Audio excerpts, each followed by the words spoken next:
Go ahead, walk around.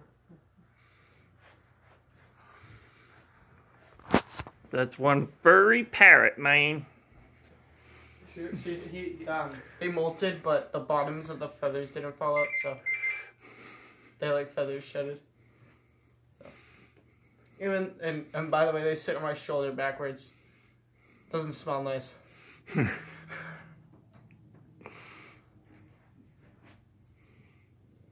It's also a very loud parrot. Very loud. That's either a very fast heartbeat or something. Something's going on. I don't know. Should we take this to the hospital, like the vet or something? It's a very fast heartbeat. Can you get off? Like,